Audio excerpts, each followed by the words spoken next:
কালামে জিন্দা কুরআনে হাকিম হিকমতে উলায়া জানাসত কাদিম জামিউল ইলম ফিল কুরআন হাকিম তাকাসাদ আনহু আফহামুর রিজালি। আল্লাহ রাব্বুল আলামিন ইমানদারের দল, আমি আল্লাহ রাব্বুল আলামিনকে ভয় করো, আর তোমরা নেককার যে সমস্ত বান্দা আছে, যে সমস্ত মানুষ আছে, নেককার বান্দা বান্দীদের সাথে সময় লাগাও, নেককার বান্দা বান্দীদের সাথে তুমি সময় দাও। যদি নেককারদের সাথে থাকতে পারো মুসলমান আল্লাহর গোলাম, আল্লাহ পাক আপনাকে নেককার বানাই দিবে। আর যদি বান্দা বদকারের সাথে থাকো, ভালো কাজ করতে করতে তোমার দ্বারা গুনার কাজ হয়ে যাবে। সাহাবাতে সালেহ তোরা সালেহ কুনাত, সাহাবাতে তালেহ তোরা তালেহ কুনাত। এই জন্য আল্লাহ পাকের অর্ডার, ইমানদাররা তোমরা নেককারদের সাথে থাকো।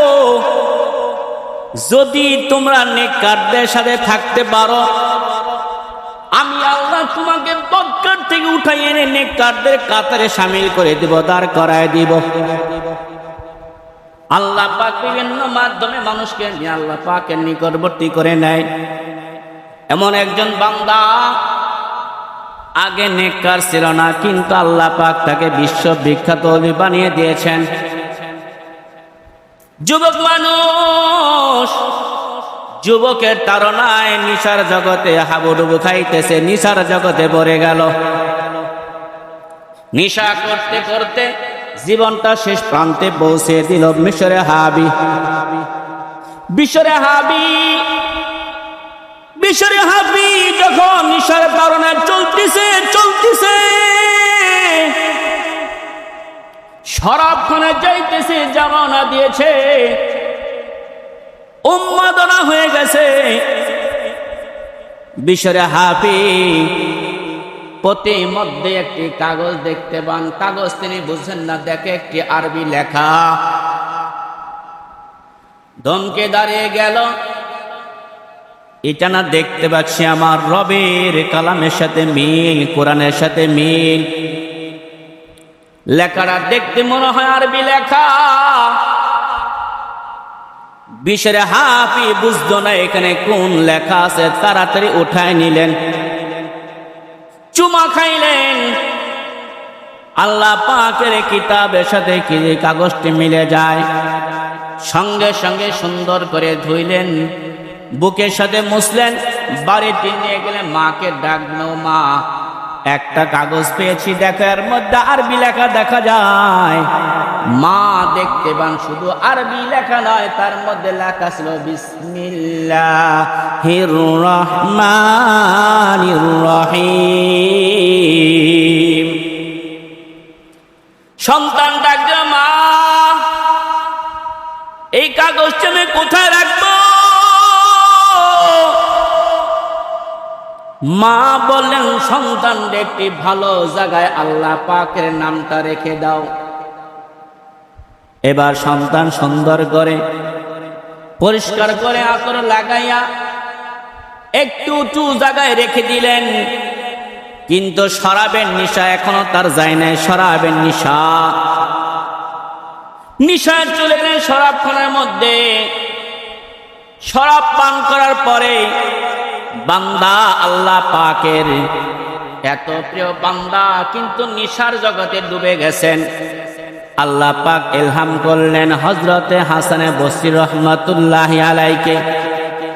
হাসানে বসরি রহমাতুল্লাহি আলাইকে জানিয়ে দেন, যাও যা দেখো অমুক শরাবখানার মধ্যে আমার একজন বান্দা আছে, তার নাম হলো বিশরে হাফি। যায়া তাকে বলো, তাকে দিনের দাওয়াত দাও, কালেমার দাওয়াত দাও, তাকে দিনের সম্পর্কে বুঝাও।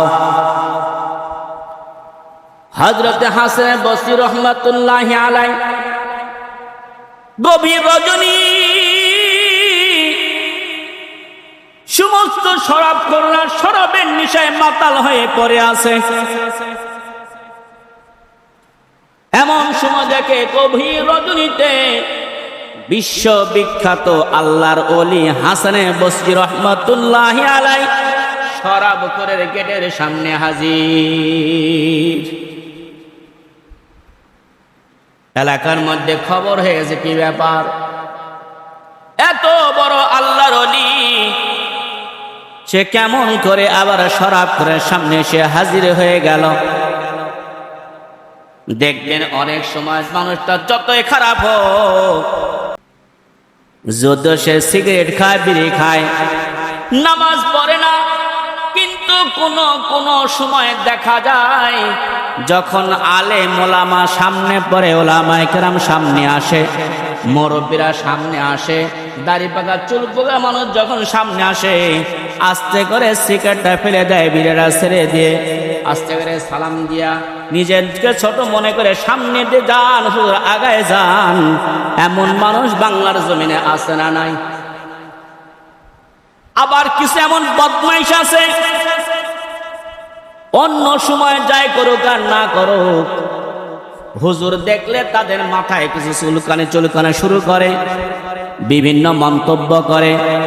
মুসলমান যদিও লোকটাকে দেখা যায় মুসলমানের সন্তান, নাম তার আব্দুর রহমান, প্রকৃতপক্ষে তার মধ্যে মুসলমানের রক্ত নেই, তার মধ্যে কুফর এবং নাসারাদের রক্ত।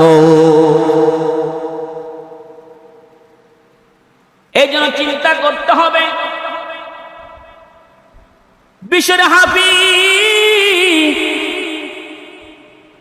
আল্লাহ পাকের কালামের একটি মাত্র আয়াতকে সম্মান করার মাধ্যমে কি হয়ে গেলেন,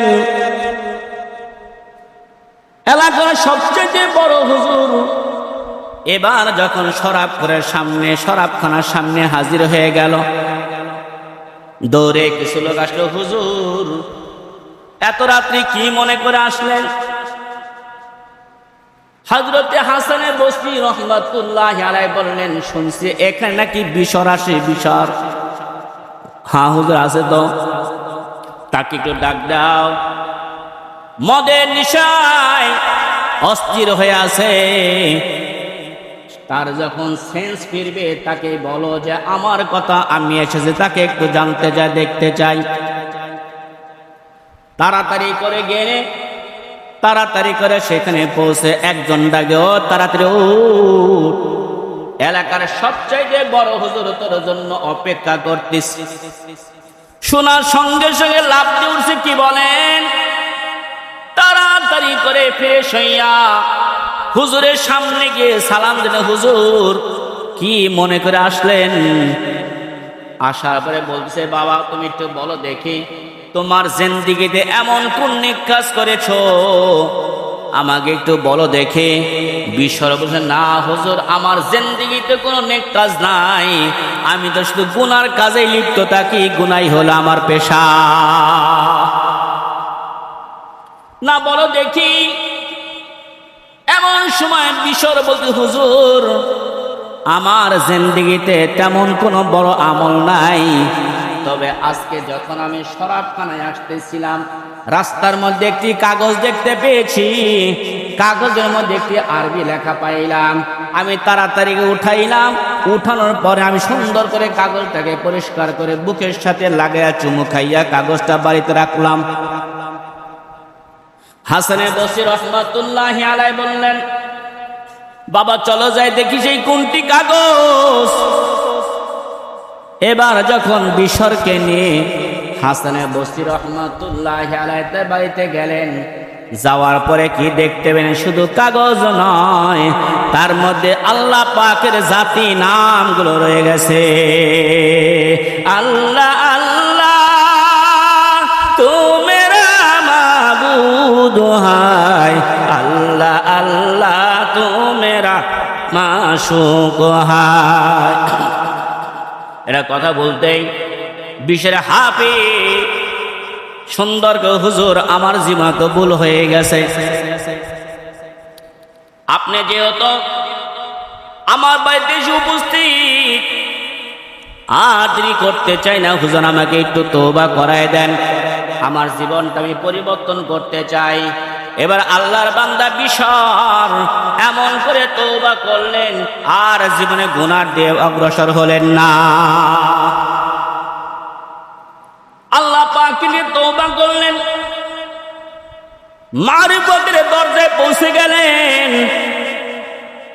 এই বিশরে হাফি রহমাতুল্লাহ আলাইহি, তার নাম ছিল বিশর, পরবর্তী তার নামে সে লাগানো হয়েছে হাফি। হাফি মানে খালি পা, যিনি তারপরে কোনোদিন স্যান্ডেল জুতা পায়ে দেওয়া জমিনে হাঁটে নাই। তিনাকে জিজ্ঞাসা করা হলো, ও বিশর, কেন তুমি স্যান্ডেল পায়ে দাও না, জুতা পায়ে দাও না? পাথর মিশ্রিত জমিন, জমিনের মধ্যে পাথরে খোসা লাগে, পাওটা কেটে যায়, তারপরও তুমি কেন জুতা পায়ে দাও না, কেন তুমি স্যান্ডেল পায়ে দাও না? বিশর উত্তর দেয়, তুমি কি জানো না আমার আল্লাহ রাব্বুল আলামিন আখির জামানার নবীর উম্মতের জন্য তামাম দুনিয়ার মাটিগুলো জায়নামাজ বানিয়ে দিয়েছে। সুতরাং জায়নামাজের মধ্যে কেউ হাঁটতে পারে, জুতা পায়ে দিয়ে হাঁটা কি সম্ভব? আপনারা কি মনে করেন কেউ কি মসজিদের মধ্যে জুতা স্যান্ডেল নিয়ে ঢুকতে পারবে? আল্লাহ পাক তো এই উম্মতের জন্য তামাম জমিনকে সেজদার জায়গা বানিয়ে দিয়েছেন। এই জন্য আমি যেই জায়গায় পায়ে দিই মনে হয় এই জায়গা তো সেজদার জায়গা, এই জন্য আমি জুতা পায়ে দিই না। কত বড় আল্লাহ পাকের ওলি হইলেন! এই বিষয়ে হাফি একদিন রওনা দিয়েছেন যুগশ্রেষ্ঠ একজন ইমাম হযরত ইমাম আহমদ ইবনে হাম্বল রাহমাতুল্লাহ আলাইহির দরবারে। ইমাম আহমদ ইবনে হাম্বল রাহমাতুল্লাহ আলাইহি দরজ দিচ্ছেন খানকার মধ্যে। এমন সময় যখন তিনি গিয়ে উপস্থিত হইলেন, লাফ দিয়ে দাঁড়ায়, হুজুর আপনি আমার কাছে আসলেন, অত্যন্ত সম্মান করলেন, ভক্তি করলেন, শ্রদ্ধা করলেন, নাস্তার ব্যবস্থা করলেন। হযরত আহমদ ইবনে হাম্বল রাহমাতুল্লাহ আলাইহি এত সুন্দর আপ্যায়ন করলেন। ছাত্ররা জিজ্ঞাসা করে, হুজুর আপনার মতো এত বড় আলেম কি জগতের মধ্যে বর্তমান নেই, আপনি আবার কাকে এত সম্মান করেন, কাকে এত ভক্তি করেন? ছাত্রদেরকে লক্ষ্য করে আহমদ ইবনে হাম্বল রাহমাতুল্লাহ আলাইহি বললেন, ও আমার ছাত্র শোনো, আমি এলেমের জগতের সম্রাট, আর ইনি হইল তাসাউফের জগতের সম্রাট। এলেমের জগতে আমার পাওয়ার বেশি, মারিফাতের জগতে তিনার পাওয়ার বেশি। ছাত্ররা বলেন, হুজুর তাই যদি হয় আমি একটু টেস্ট করে দেখি, প্রশ্ন করে দেখি। এবার একদিন রওনা দিয়েছেন ইমাম আহমদ ইবনে হাম্বল রাহমাতুল্লাহ আলাইহি ছাত্ররা। ইমাম আহমদ ইবনে হাম্বল রাহমাতুল্লাহ আলাইহি ছাত্র, যাও যাও, খবরদার বেয়াদবি করো না। এবার রওনা দিয়েছেন। দেওয়ার পর হযরতে বিশরে হাফির কাছে যখন চলে গেলেন, সালাম জানাইলেন। বিশরে হাফি অত্যন্ত স্নেহ এবং মায়া মমতা দিয়ে তাদেরকে নাস্তার ব্যবস্থা করে খানা খাওয়াইলেন। খানা খাওয়ার পরে ছাত্র জিজ্ঞাসা, হুজুর আমরা আপনাকে যে একটি প্রশ্ন করতে চাই, করা কি যাবে? হ্যাঁ করা যাবে, বলো দেখি কি প্রশ্ন করতে চাও? হুজুর আমার প্রশ্ন হলো, যদি কোনো মানুষ নামাজের ওয়াজিব ছেড়ে দেয় তার কি করতে হয়? কারণ ওনারা জানে এটা আলেম না, কিন্তু যেমন লেখাপড়া শিখে না, লেখাপড়া জানে না। নামাজের মধ্যে ওয়াজিব ছেড়ে কি করতে হবে? বিশরে হাফি চিন্তা করে বলেন, শোনো, এই ফতোয়া তুমি যদি তোমার উস্তাদকে বলো, আহমদ ইবনে হাম্বল রাহমাতুল্লাহ আলাইহি বলো, তিনি আর কিতাব থেকে উত্তর দিবে। যদি কোনো মানুষ নামাজ পড়তে গিয়ে ওয়াজিব ছুটে যায় তার সুজদা দিতে হয়। আর আমার মতো তাসাউফ ওয়ালাকে প্রশ্ন করলে উত্তর দিব, প্রথমে তার শাস্তি, তারপরে তার সুজদা। কেন আল্লাহর সামনে দাঁড়ায় বান্দা মনটা আল্লাহর দিকে রাখতে পারলো না, মনটা এই দিকে সেই দিকে, এই জন্য তার শাস্তি হওয়া দরকার। কারণ দুনিয়ার তো কোনো মানুষের সামনে বান্দা দাঁড়ায় নাই, বান্দা দাঁড়াইছে আসমান জমিন লৌহ কলম আরশ করে গাছ বীজ ফলে খালকা যা তো আছে সবকিছু যিনি মালিক, তিনার সামনে দাঁড়ানোর পরে কেন বান্দার মনটা অন্য দিকে যাবে? এই জন্য আমাদের তাসওয়ুফের লাইন হলো এই বান্দাকে শাস্তি হবে, তারপরে বান্দার জন্য সুসেজদার ব্যবস্থা।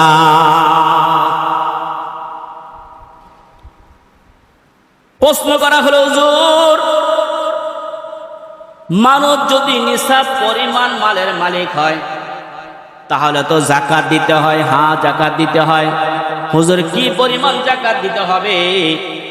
বিশর হাফি বললেন, ও ছাত্র শোনো, এই প্রশ্ন যদি তুমি তোমার উস্তাদ আহমদ ইবনে হাম্বল রাহমাতুল্লাহি আলাইহি বলো, উনি বলবেন সম্পদের 41 ভাগের 1 ভাগ তুমি দান করে দিবে।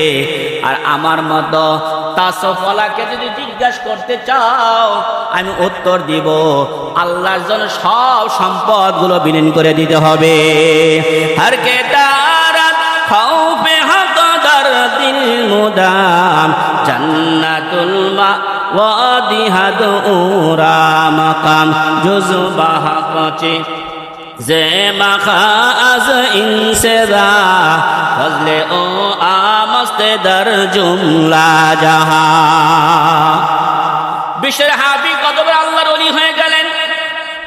কিসের কারণে হলো? বান্দা শুধুমাত্র আল্লাহ পাকের কালামের একটি মাত্র আয়াতকে শ্রদ্ধার ভক্তি করেছেন, কিছু টাইম আল্লাহ ওয়ালাদের সঙ্গে দিয়েছেন, আল্লাহ পাকের একটি মাত্র আয়াতের অনুসরণ করেছেন, আল্লাহ রাব্বুল আলামিন তাকে বিশ্ববিখ্যাত আল্লাহর ওলিতে পরিবর্তন করে দিয়েছেন।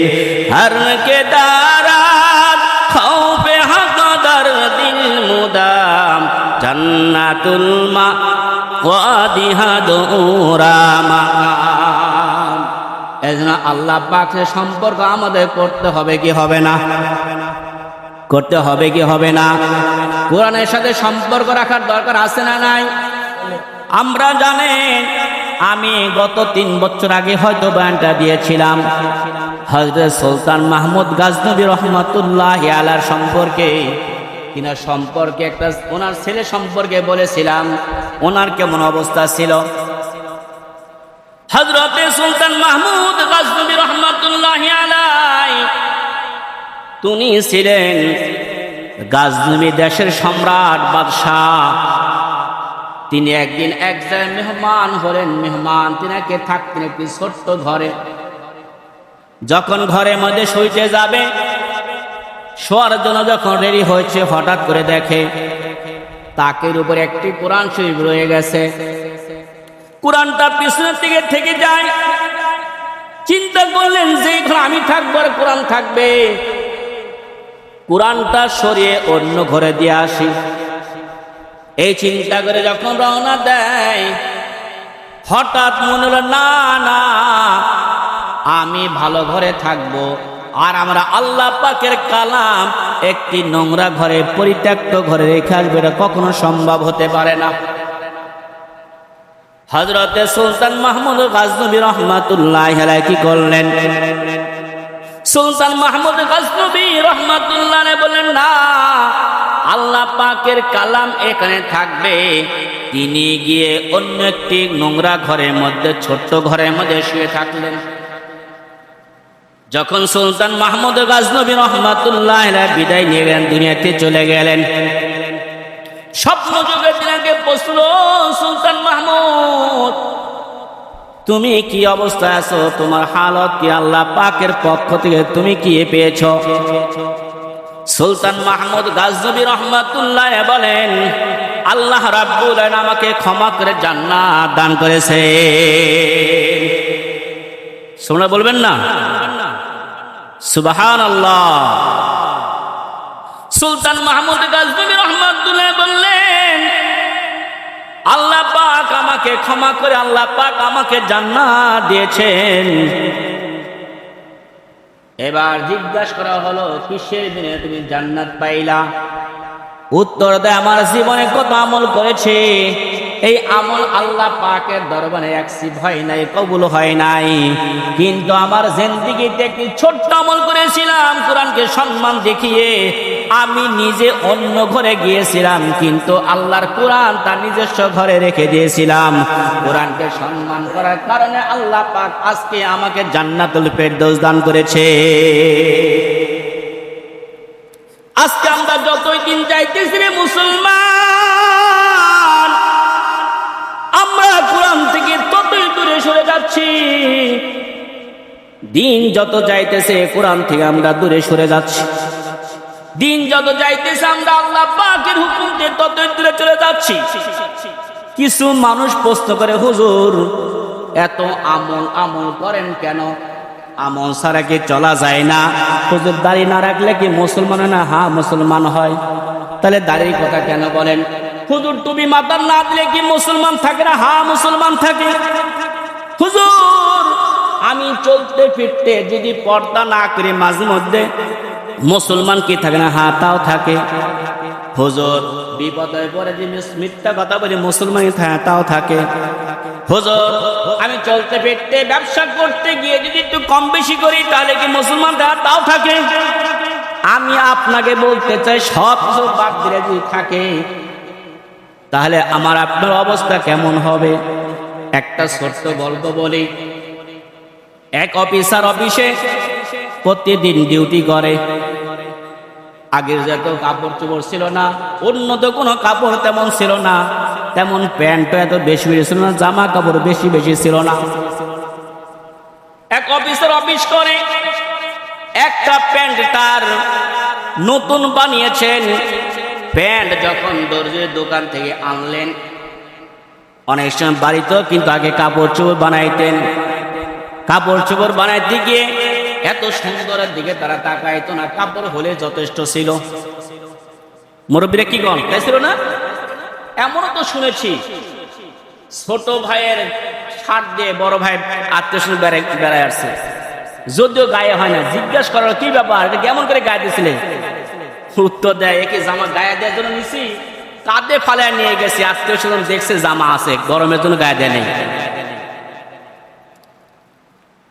আমি তো নিজেই দেখেছি, আগে স্যান্ডেল ছিঁড়ে যাওয়ার ভয়ে হাতে করে নিয়ে আত্মীয়র বাড়ি যাওয়ার আগ মুহূর্তে স্যান্ডেল পায়ে দিতে।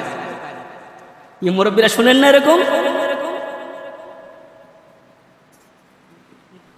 অফিসার সাহেব, জি স্যার, বহু দেখছেন না তো, এরকম সমর্থন থাকে আলহামদুলিল্লাহ। অফিসার সাহেব অফিস করে আসার পরে বলছে, যাও প্যান্ট তো বড় হয়েছে, একটু প্যান্টটা 4 ইঞ্চি কেটে খাটো করে দিও। আমি এমন দর্জি পেয়েছি আমার জীবনে, একটা দর্জি পেয়েছিলাম ফুকনিতে। উনি মানুষ দেখে জামা বানাইতেন, মাপ নিতেন না। উনি কেমন স্মার্ট ছিল, আমার জামা বানাইছে মাপ নেই, দেখে ঠিক আছে চলে যান। এবার দর্জিকে বললেন, দর্জি বানাইছে কয় ইঞ্চি বড়? 4 ইঞ্চি বড় প্যান্ট বানিয়েছে। এবার দর্জি কাপড় আনার পরে দেখে 4 ইঞ্চি বড়। বিবিকে, এই তোমার কাছে তো কেসি আছে, আগামীকাল অফিসে যাওয়ার আগে একটু 4 ইঞ্চি কেটে মাপ দিয়ে কেটে ছোট করে রেখে। বিবির সাংসারিক কাজে আর মনে নেই। অফিসার সাহেব পরের দিন যখন প্যান্ট পরে রওনা দিবে, ওই মুহূর্তে আবার দেখে 4 ইঞ্চি বড়। মেজাজ কেমন? তারপরে যেহেতু বিবি নিজেকে কন্ট্রোল করলেন আর বললেন, আজকে কিন্তু বলে গেলাম 4 ইঞ্চি খাটো হয়। পরের দিন আসার পরে দেখে একই অবস্থা। একটু গালাগালি করলেন, মেয়ের সামনে বেটার বউ আছে আর ছেলে আছে, তার সামনে গালাগালি। বেটার বউ তো ভালোভাবে নিতে পারে না, মেয়ে তো ভালোভাবে নিতে পারে না, আমার মাকে আমার সামনে গালি দেয়। ঠিক আছে, এবার কি করলেন? অফিসে যাওয়ার সাথে সাথেই বিবি একেবারে ইঞ্চি টেপ ধরে 4 ইঞ্চি কেটে সুন্দর করে ভাঁজ করে আলনাতে রেখে দেয়। মেয়ে চিন্তা করলো, আবার যদি আগামীকাল না কাটা হয় আবার তো মাকে গাল দিই, আমার তো কিছু দায়িত্ব আছে।